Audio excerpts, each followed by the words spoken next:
कर्म फल। मरने के बाद स्वर्ग के द्वार पर 4 व्यक्ति खड़े थे। इन 4 व्यक्तियों में पहला राजा था, दूसरा एक बिजनेसमैन था, तीसरा पंडित था और चौथा एक आम आदमी मजदूर था।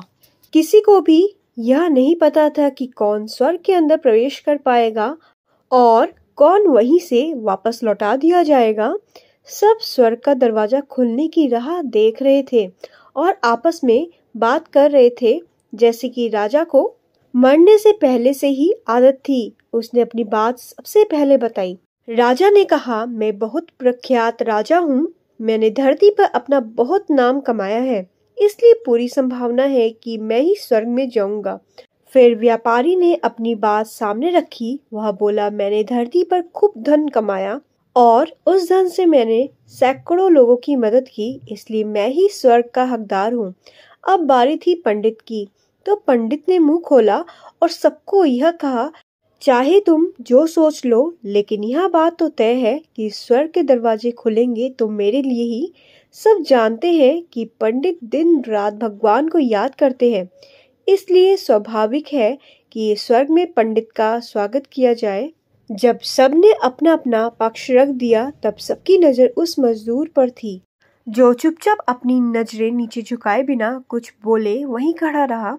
स्वर्ग का दरवाजा खुला और वहां पर एक देवदूत आकर खड़ा हो गया। देवदूत के हाथों में एक पुस्तक थी जिसमें इन सभी के कर्मों के बारे में लिखा हुआ था।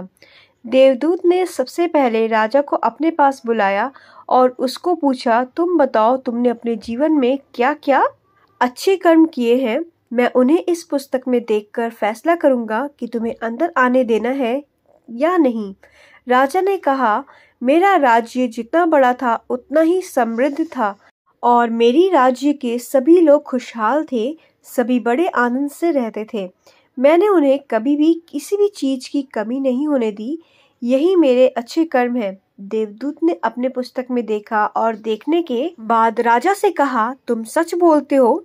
तुमने अपने राज्य के प्रजा को बहुत सुखी रखा था, लेकिन तुमने अपने राज्य की सीमा बढ़ाने के लिए जितने युद्ध किए थे, उन युद्ध की वजह से हजारों सैनिकों ने अपनी जान गंवा दी थी। उन हजारों सैनिकों के परिवार के दुख का कारण तुम बने थे, इसलिए तुम स्वर्ग में नहीं आ सकते।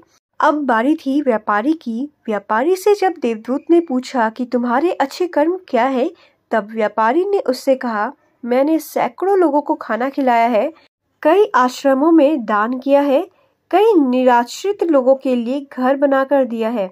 यह मेरे अच्छे कर्म हैं। देवदूत ने फिर से अपने पुस्तक में ध्यान से देखा और देखने के बाद व्यापारी से कहा, तुम्हारा कहना भी ठीक है कि तुमने बहुत दान धर्म किया है, लेकिन यह दान धर्म तुमने जिन पैसों से किया है, उन पैसों को कमाने के लिए तुमने ना जाने कितने झूठ बोले हैं, कितनी हेरा फेरियां की है और कितनी मिलावटें की, इसलिए तुम भी स्वर्ग में नहीं आ सकते। जब पंडित से यही सवाल किया गया तो पंडित ने बड़े ही आत्मविश्वास के साथ कहा, मैंने अनगिनत लोगों को ज्ञान दिया है, हजारों यज्ञ और पूजाएं की हैं और दिन रात भगवान का जाप किया है। इससे अच्छे कर्म और क्या ही हो सकते हैं।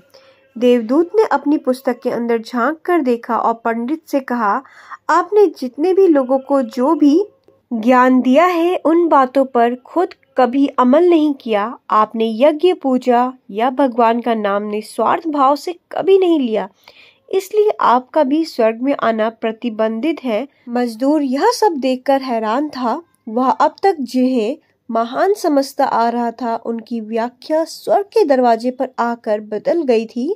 धरती पर जिन कामों को अच्छा समझा जाता है, उनका यहाँ पर कोई मूल्य नहीं था।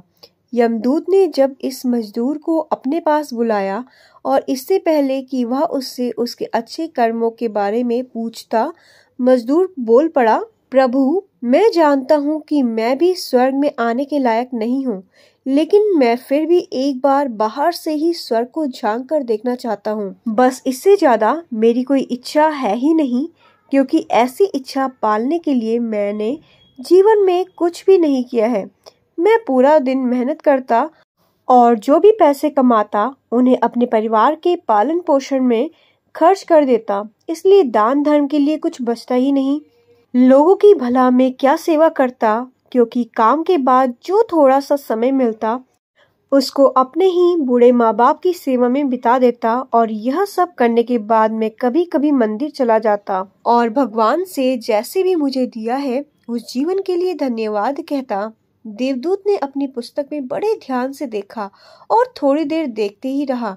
फिर उसने मजदूर से पूछा कि तुम याद करके बताओ, तुमने कभी तो कोई अच्छा काम किया होगा। मजदूर ने थोड़ी देर सोचने के बाद बोला, हाँ मुझे थोड़ा थोड़ा याद है। एक बार मैं बहुत भूखा था और मैं खाना खाने ही बैठा था कि एक बहुत ही कमजोर कुत्ता जो ठीक से चल भी नहीं पा रहा था वह मेरे पास आ गया और मेरे खाने को देखने लगा। तब मैंने अपनी रोटी उसे खिला दी थी और उस दिन मैं खुद भूखा सोया था। मजदूर की बात सुनने के बाद देवदूत मुस्कुराया और मजदूर को बड़े सम्मान से स्वर्ग के अंदर लेकर गया।